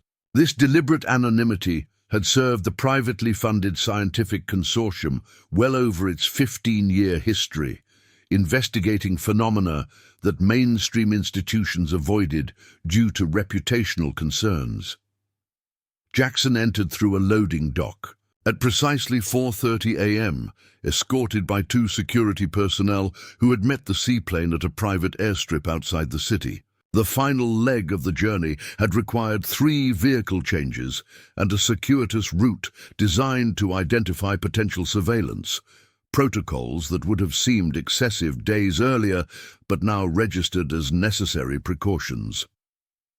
Dr. Eleanor Hargrove waited in a secure conference room on the 41st floor, her silver hair pulled back in a practical bun, expression alert despite the early hour. At 72, she possessed the confident bearing of someone whose scientific credentials were too substantial to be threatened by association with controversial research. "Mr. Miller," she greeted him, extending her hand. "Your journey these past 48 hours has been remarkable in every sense. I'm honored to meet the man who has finally broken open this particular door." Jackson shook her hand, noting the firm grip and evaluating gaze. "Dr. Hargrove, Chen speaks highly of your work in advanced material science." "Former work," she corrected with a hint of sadness. "My interest in non-conventional energy transmission systems proved unwelcome at certain institutions dependent on petroleum industry funding, hence my current position with the Galileo Consortium." She gestured to the security glass conference table where Jackson's father's journals lay carefully arranged, already being photographed and catalogued by white-gloved technicians. "Your father's documentation is extraordinary. The consistency and detail over 5 decades, quite remarkable for someone without scientific training." "Military observation protocols," Jackson explained. He applied the same discipline to monitoring, the facility that he used for reconnaissance reporting in Vietnam. Date, time, observed phenomena, environmental conditions, contemporaneous notes on potential significance. Hargrove nodded approvingly. "The scientific method applied instinctively. We've already identified several correlation patterns between periodic events he documented and atmospheric anomalies recorded by weather monitoring stations but dismissed as equipment malfunctions." The validation of his father's meticulous record-keeping provided Jackson unexpected emotional satisfaction. George Miller had lived a double life for decades, struggling farmer by day, sentinel for incomprehensible secrets by night, with no recognition of the significance of his service beyond. Cryptic acknowledgments from handlers like Kavanaugh. "How many people know I'm here?" Jackson asked, practical security concerns reasserting themselves. 7, Hargrove replied precisely. "Myself, 4 core researchers with appropriate security clearances, and 2 protective specialists with backgrounds in counter surveillance. Ms. Chen is coordinating public-facing communications from a separate location to maintain operational separation." The arrangement made tactical sense. By isolating the scientific analysis from media dissemination, the team created redundancy that would preserve the information flow even if one location was compromised. Jackson's presence with the original documentation and first-hand testimony provided the scientific team critical authentication capabilities, while Chen managed the complex media environment and escalating public interest. "The president's address was postponed," Hargrove noted, activating a wall monitor displaying multiple news feeds. "Officially due to ongoing security evaluations requiring cabinet-level consultation. Unofficially, we understand there's significant disagreement within the administration regarding disclosure parameters." The screen showed footage of extraordinary activity around various government facilities. The Pentagon, CIA headquarters in Langley, even NASA's Johnson Space Center in Houston. Vehicles moved in and out with unusual frequency, suggesting high-level emergency protocols in effect across multiple agencies simultaneously. "The disclosure cascade is accelerating beyond their containment capabilities," Hargrove observed with clinical detachment. 3 former government scientists came forward this evening with collaborative testimony regarding related research programs dating back to the 1980s. Their evidence substantiates key elements of your father's journals regarding technology. Deployment testing. Jackson wasn't surprised by the emerging corroboration. His father's journals had documented periodic removal of specific technologies from the Nebraska facility for what George Miller had recorded as field implementation evaluation, typically followed by redacted news reports of experimental aircraft testing, or advanced communication system deployment in remote locations. What's your assessment of the technology itself? Jackson asked, focusing on the central question beyond political and media dimensions. Hargrove considered her response carefully. Based on the limited visual documentation and your father's descriptions, we're examining several hypotheses. The components demonstrate material compositions and operational principles inconsistent with conventional technological development pathways. The most conservative interpretation suggests classified breakthrough research conducted through conventional means but kept secret for strategic advantage. She paused, then continued with greater caution. Alternative interpretations include technology derived from sources outside established human scientific development. Whether that indicates non-terrestrial origin or simply undisclosed civilizational capabilities from Earth's past remains uncertain without direct examination of the actual components. The scientific ambiguity reflected the challenge facing researchers, limited to photographic evidence and second-hand descriptions. Without physical access to the technology itself, definitive conclusions about origins remain speculative despite compelling indications of unconventional development pathways. My father believed some components were not human-engineered, Jackson stated, recalling specific journal entries where George Miller had documented conversations with facility inspection teams. He overheard technical personnel discussing original configuration versus adapted implementation of certain systems, implying reverse engineering rather than independent development. Hargrove nodded thoughtfully. The evidence supports that possibility. Particularly intriguing are the power generation systems visible in several images. They appear to utilize principles that manipulate quantum vacuum energy in ways our theoretical models have only begun to explore in the past decade. The engineering implementation suggests either a massive secret breakthrough or adaptation of technology developed through entirely different scientific evolution. A soft chime interrupted their conversation, a security alert indicating new arrivals at the building's main entrance. Hargrove checked the notification on her tablet, her expression shifting from concentration to concern. Royal Canadian Mounted Police, she reported. 4 officers requesting building access for a security review, accompanied by 2 individuals identifying themselves as U.S. State Department diplomatic security. Jackson tensed, years of military training assessing immediate options. Legitimate or pretext? Unclear, Hargrove replied, activating building security protocols with practiced efficiency. Our legal status here is complex, but protected under Canadian research authorization. However, diplomatic pressures may have accelerated normal procedures. The Galileo Consortium maintained formal research credentials through partnership with a Canadian university, providing legal standing that complicated unilateral American intervention.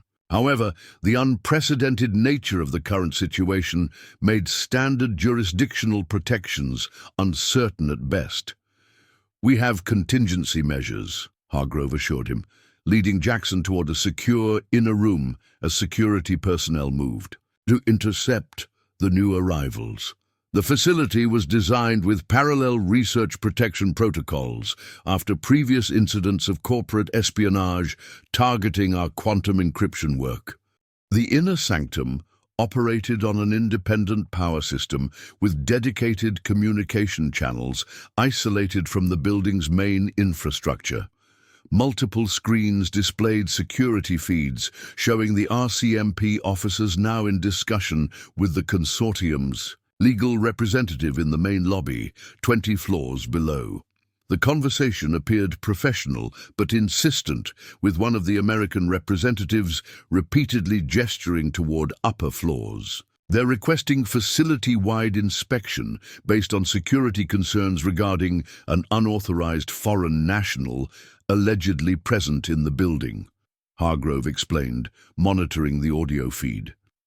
Our counsel is requiring specific identification of the individual and proper warrants before granting access beyond public areas. The legal delaying tactics would provide temporary protection, but Jackson recognized the familiar pattern of escalating pressure.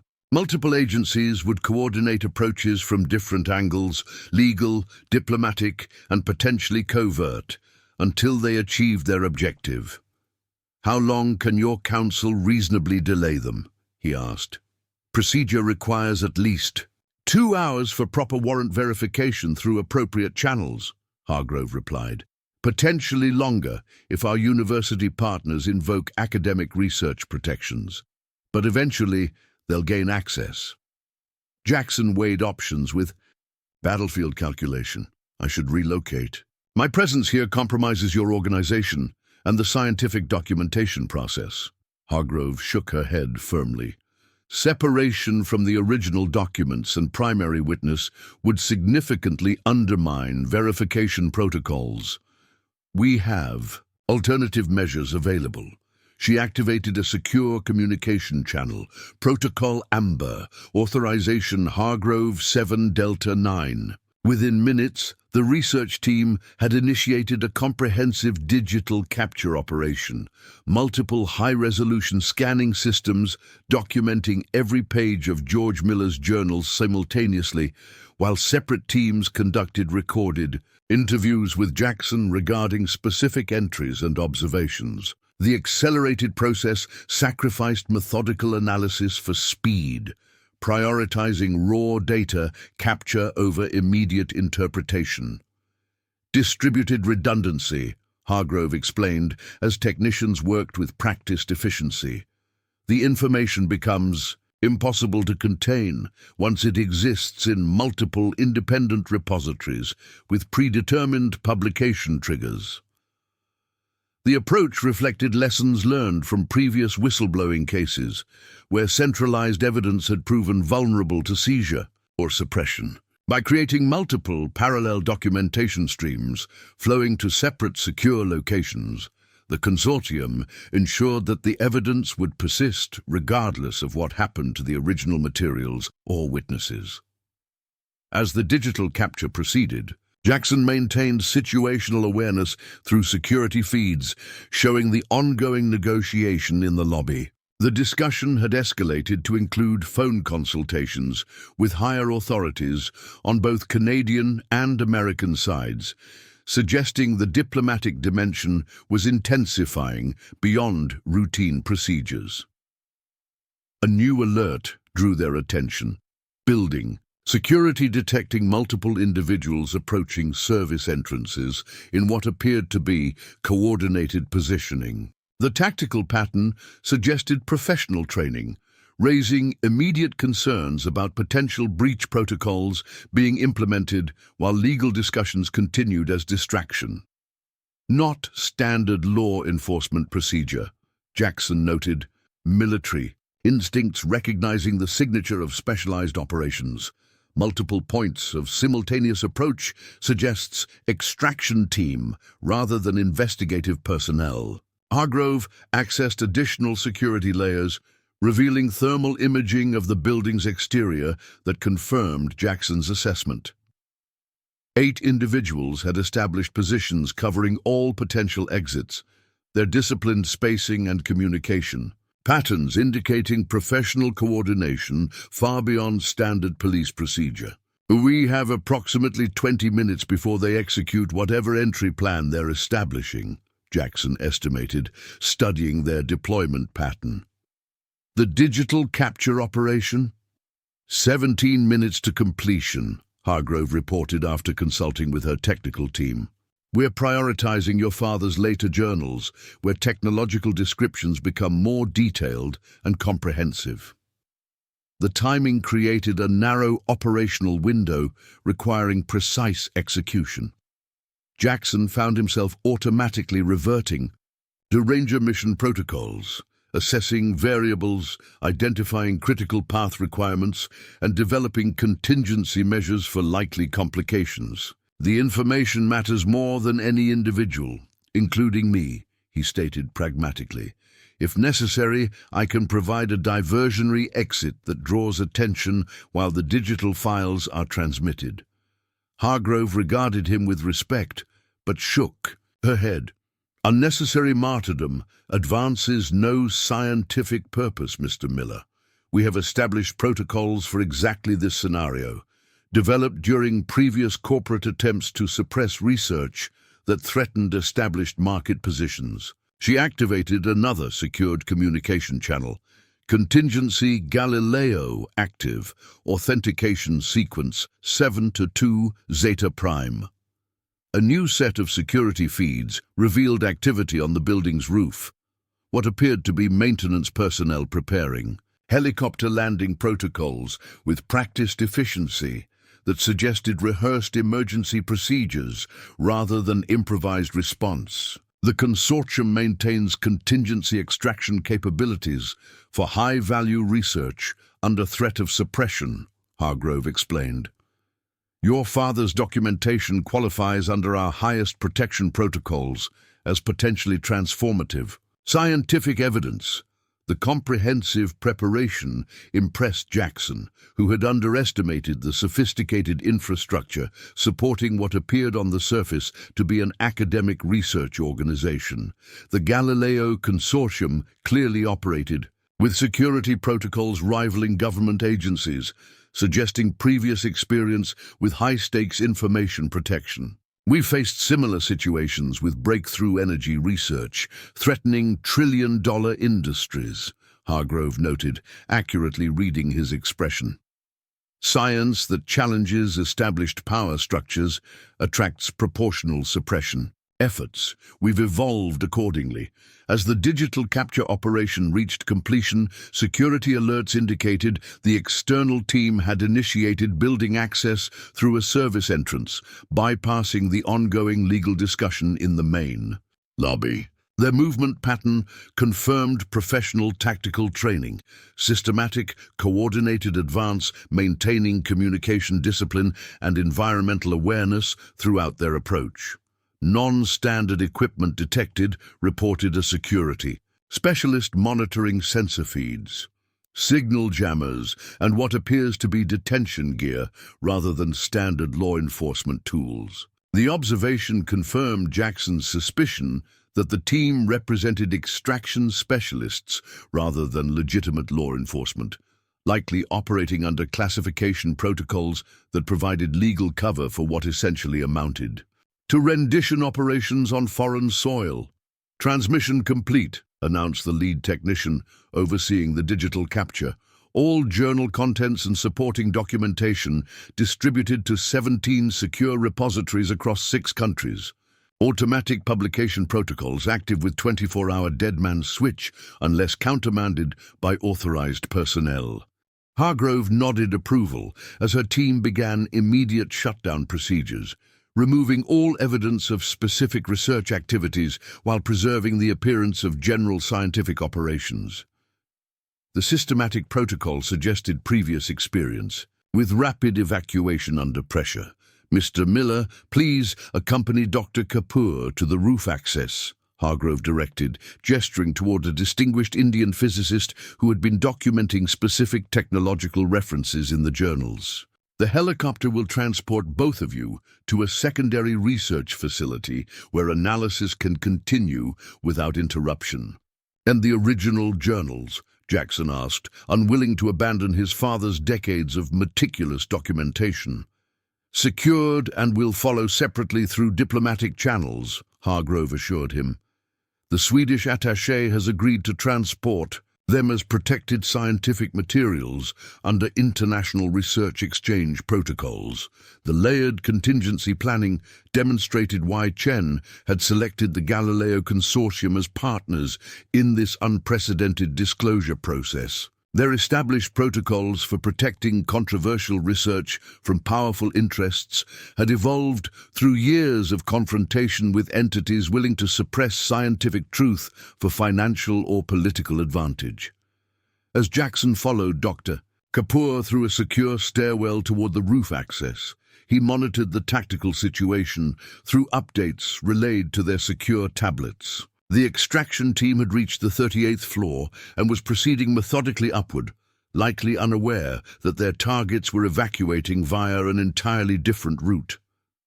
The rooftop helicopter, a civilian model used primarily for executive transport, was already powered up with rotors spinning when they emerged into the pre-dawn air. The pilot gestured them aboard with the practiced efficiency of someone who had conducted similar operations previously. "Destination is classified until airborne," she informed them through the communication system as they secured themselves in the rear compartment. Approximately 50 minutes flight time to primary location with potential diversion protocols if tracking is detected. As the helicopter lifted from the building, Jackson glimpsed movement on the street below. Additional vehicles arriving with distinctive patterns, suggesting government response teams rather than the private operators who had initiated the approach. The overlapping jurisdictional boundaries between Canadian authorities, American interests, and potentially corporate entities created confusion that provided valuable operational advantages for their evacuation. Dr. Kapoor activated a secure communication terminal as they gained altitude, establishing connection with a distributed research team already continuing analysis based on the transmitted data.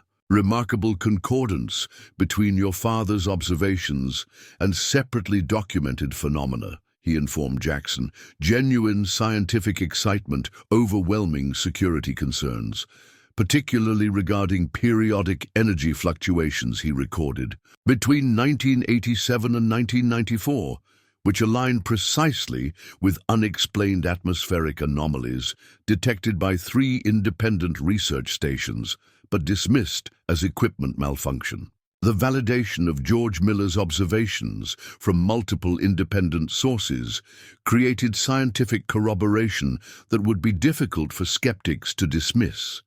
Exactly the evidence-based approach necessary to move the disclosure beyond conspiracy theories into documented scientific inquiry.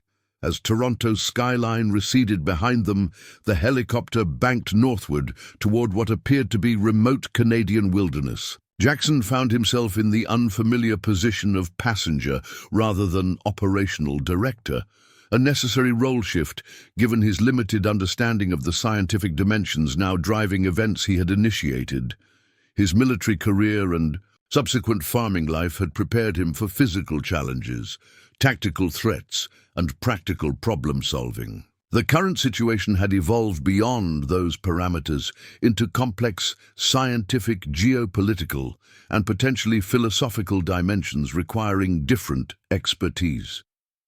His most valuable contribution now lay in bearing witness to what his father had observed and documented over decades of silent service.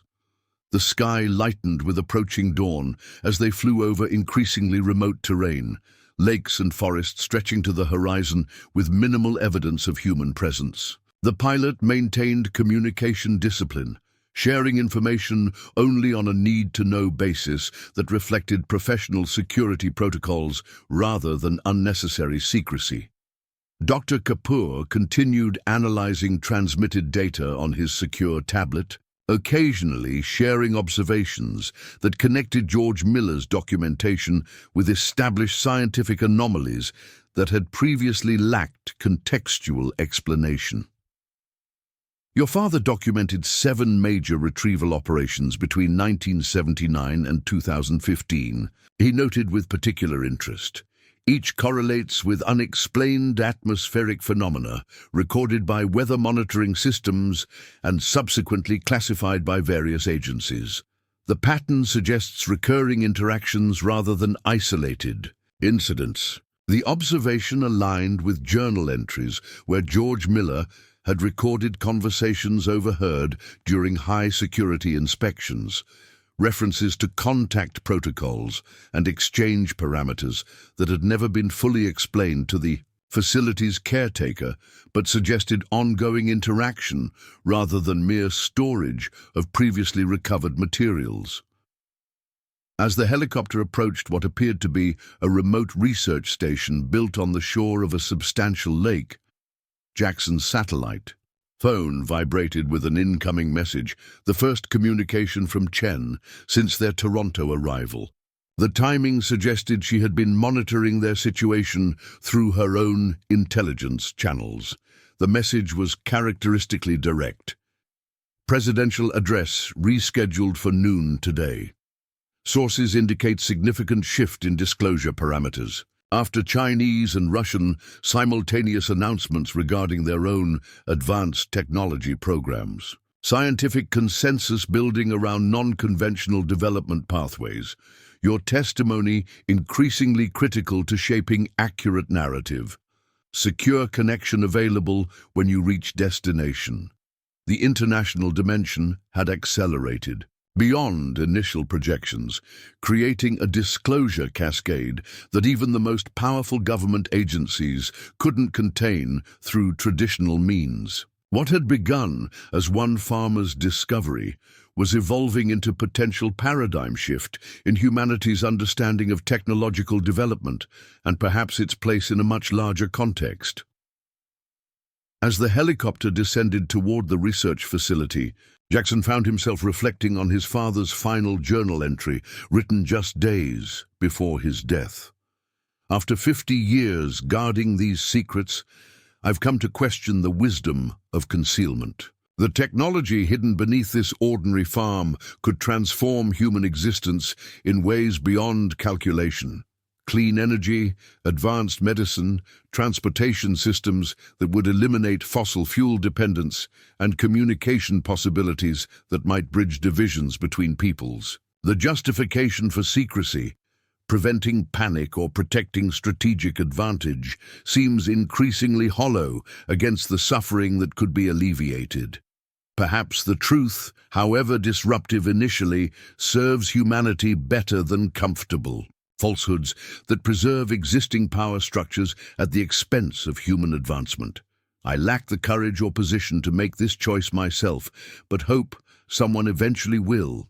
That choice, the one George Miller had contemplated but never executed, had fallen to his son through circumstances neither could have anticipated. As the helicopter touched down and researchers emerged to continue the work of documentation and analysis, Jackson recognized that the cascade of disclosure now unfolding would continue regardless of any individual's preferences or fears.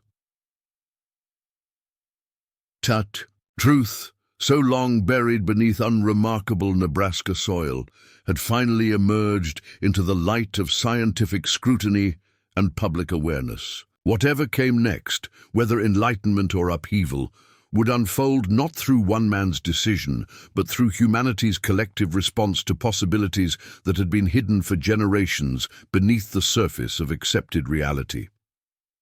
The presidential address that afternoon marked a pivotal moment in human history.